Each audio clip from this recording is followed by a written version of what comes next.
Hello, everybody. Welcome back to the conversation series. Because creators are businesses. What we do is not simple. Give, the fans everything that they deserve. Being creative is like doing a 5,000 piece puzzle. Is something that you can learn and do over and over again. Always be as authentic as I can be. Hello, everybody. Welcome back to the conversation series. I am thrilled today to have Mr. Jesse Holmes here with me. He helps entrepreneurs stop procrastinating and start focusing, and something myself that I probably need. So, Jesse, thank you so much for joining me today. Thanks for having me, Danielle.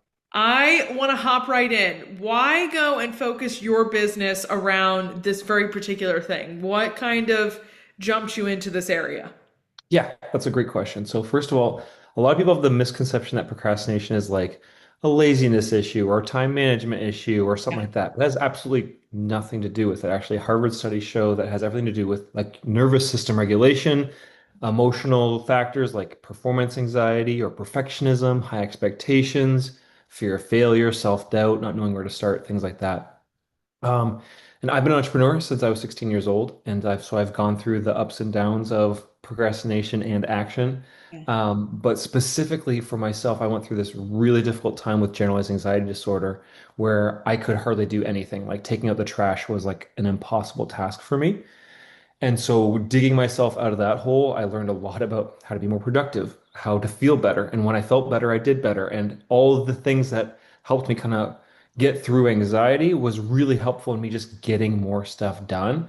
And so just taking one of my biggest struggles with one of the things that I've enjoyed my whole life and kind of just focusing on that. So Love it. Entrepreneur at the age of 16, what was your first thing that you created? first business was selling on eBay. I think everybody's got their very first like entrepreneurship thing that they did when they were younger of it got them kind of kickstarted in, and we didn't really know about it, what Yeah. entrepreneurship was, but we all had those experiences growing up. Yeah. Oh, yeah. Yeah, absolutely. What's been one of the biggest challenges for you face as an entrepreneur, just in terms of, growing your business and getting it off the ground, and how do you move through it?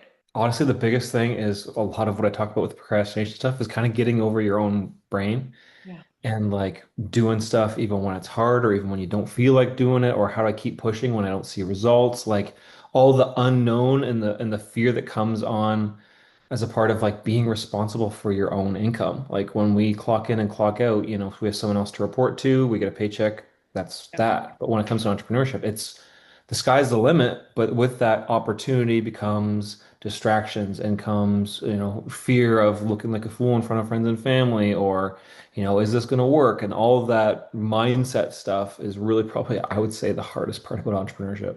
Yeah.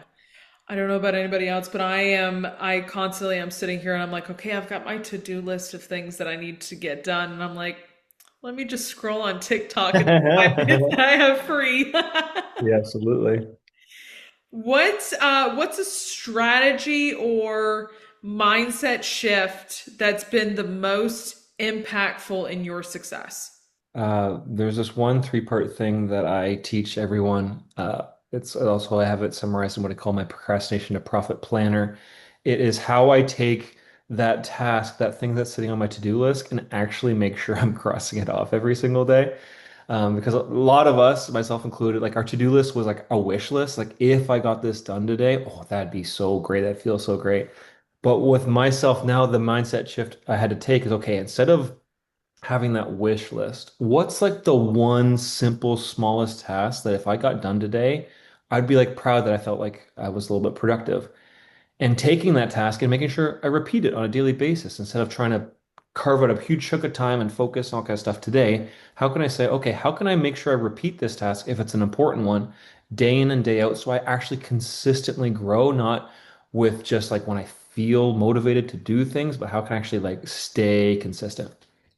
That's a hard part too as an entrepreneur. You're like, it's the consistency thing, whether it's posting something on social media, which is an area that I help and specialize in, or whether it's just consistent in those tasks, like you were just talking about. Consistency is one of those things that's just an ultimate killer sometimes for entrepreneurs because, like you were saying beforehand, not every day is the same. Every day is different. You're the one responsible for it. So consistency is one that's just gives people a headache, I think.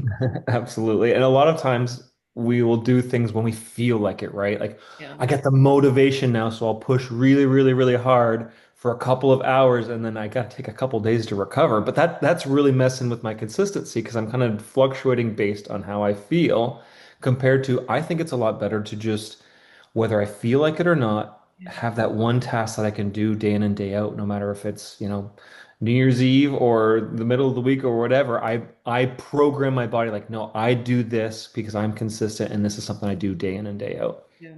If you could go back and tell younger Jesse and that early entrepreneur anything, like one piece of advice, what would that piece of advice be? This is the piece of advice that my mentor gave me. Yeah. He said, focus, commit, take action, and never give up. A lot of times, either get distracted or we wouldn't be very committed, or I'd take action for a little bit and then hit resistance, and then we'd switch gears and things like that. But that real ability to stay focused, to make sure I'm committed to something and I'm actually daily taking action and just never giving up, even in the face of adversity. Never giving up is so important in here too because like you have good days and bad days, whether it's you didn't get a deal or something, you know what I mean? Like it is constantly one of those that you have to just have that perseverance and that courage Mhm. to just get up every day and keep going, whether it's going to be a good day or a bad day. That's so true. Absolutely. How do you like to personally define success? That's a great question. I love that. I'm reading a book right now on that. It's my fourth read through. It's probably one of my favorite books right now. It's called Psycho-Cybernetics. Talks about like what is success to somebody? What does it mean? Everyone is allowed their own definition of success. For myself, it'd be just like moving one step closer every single day to a meaningful goal Mm. while I enjoy the journey of achieving that goal. A lot of people, they think of success as when I get this, then I will be happy, or I will be this, or I'll be that. They sacrifice the enjoyment of the journey and they'll get to that goal or whatever they have that they think is successful, and they're either burnt out or they don't enjoy it, or they're like, now what? So, my idea is working daily towards a meaningful goal that I enjoy the process of working towards. I love that because people like focus too much on the end destination than the steps along the way because there are some really cool things that happen along the steps along the way and things that you can really celebrate and enjoy. Absolutely, absolutely. And the destination is like a brief fleeting moment when you actually hit it. Like the journey is the long part. So if you don't enjoy the journey, like you're not even going to enjoy the destination. Well, it's funny because even as I think about it, I'm like the destination, you get to the destination, you're like, okay, what's next? Where do I Exactly. like what's the next thing? And then we're back on that journey part hmm that we hmm that we don't focus on as much. hmm Absolutely. And if I'm miserable throughout the journey, Yeah. I'm not going to be happy when I hit the destination because I'm going to be like, okay, what's the next one? And you're going to be miserable again. So, Yes, absolutely. What is one thing you wish more entrepreneurs understood about building a business? especially for first-time entrepreneurs or like early beginning entrepreneurs, is the fact that like failure, don't take failure personally. Like failure is your mentor and it's your guide, and it like you cannot succeed without failure. Failure is only when you don't try. So for most entrepreneurs, it's just like, look, like it's nothing personal. Like failing has nothing to do with you. Like absolutely. Like you just got to keep trying again until you hit it, and your wins will pay for your losses. And so you just got to keep hitting until you hit it. Yeah. Speaking particularly about your business, you talk about helping entrepreneurs, move the needle without burning out. What do you see as the biggest driver of procrastination, and how do you help people break through it? It's the biggest driver I find is just that overwhelm. You look at the project and say, "Oh, this is I like just the getting started, the getting over the hump, the mindset of like, how do I just like get started?" Yeah. And the thing with procrastination, it like multiplies. Like the longer I wait, the bigger it grows in my brain. So the biggest thing I to help people and I talk about is how can I break it down to like the easiest, simplest, most enjoyable step just to get started that I can do consistently every single day without burning out.